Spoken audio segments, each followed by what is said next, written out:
திருச்சிற்றம்பலம். அரணம பார்வதி பதையே அரகர மகாதேவா. சிவமயம் சேனல்ல இன்று 12வது பாடல். ஆத்த பிறவி துயர்கடன மாட்டாடும் தீர்த்தன் நற்றில்லை சிற்றம்பலத்தை தீயாடும் கூத்தனிவானும் குவளையமும் எல்லோமும் காத்தும் படைத்தும் கறந்தும் விளையாடி வார்த்தையும் பேசி வளைசிலம்ப வார்கலைகள் ஆர்ப்பரவம் செய்ய அணிகுலன் மேல் வண்டார்ப்ப பூத்திகளும் பொய்கை குடைந்துடையான் பொற்பாதம் ஏத்தி இருஞ்சுனை நீராடேலோர் எம்பாவாய்.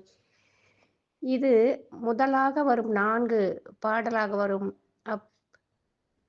அப்பெண்கள் சிவபுரான் புகழை பாடிக்கொண்டே நீராடுவனவாக உள்ளது.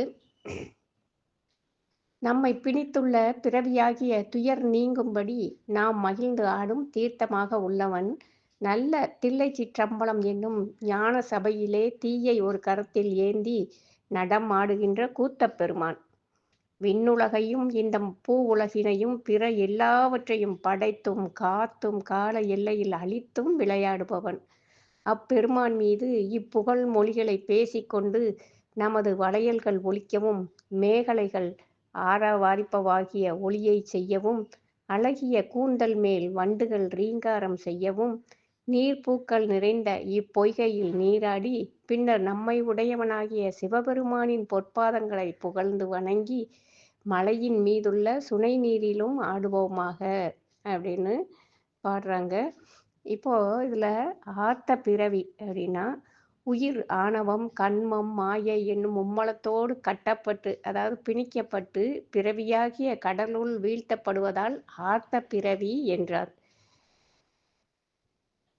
ஆர்த்த பிறவி நம்ம ஆடுறதுக்கு தீர்த்தன் அப்படின்னா சிவபெருமானே நமது பாவங்களை எல்லாம் போக்கும் தீர்த்தமாக விளங்குகின்றான். அத்தீர்த்தத்தை அடைந்து முழுகி ஆராவாரித்து நீராடினால் அதன் வழியாக சிவஞான செல்வத்தை அடையலாம். அதன் வழியாக வினை துன்பங்களிலிருந்தும் விடுபட்டு பிறவாத தன்மையை அடைந்து பேரின்ப பெருவாழ்வை அடையலாம். இவையெல்லாம் நமக்கு கிடைக்கப் போகிறதே என்னும் மகிழ்ச்சியால் ஆராவாரித்து நீராடினார்கள். அப்பொய்கையை அவர்கள் சிவபெருமானாகவே பாவித்து நீராடினார்கள். அதான் நம்ம இவர் ருத்ரத்துல சொல்றாருங்க, நமஸ்தீர்யாய கூல் யாயாச அப்படின்னு வருது.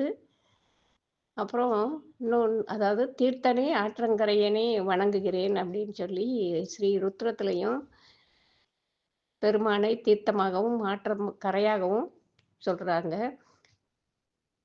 நம்ம நாவுக்கரச பெருமான் தீர்த்தனை சிவனை சிவலோகனை அப்படின்னு 5ஆம் திருமுறையிலையும் எரிநீர் திரை உகழும் காவிரி சூழ் தென் ஆனை காவானை தேனை பாலை செழுநீர் திரளை சென்று ஆடினேனே அப்படின்னு 6ஆம் திருமுறையிலும் பாடி அருளியுள்ளார்.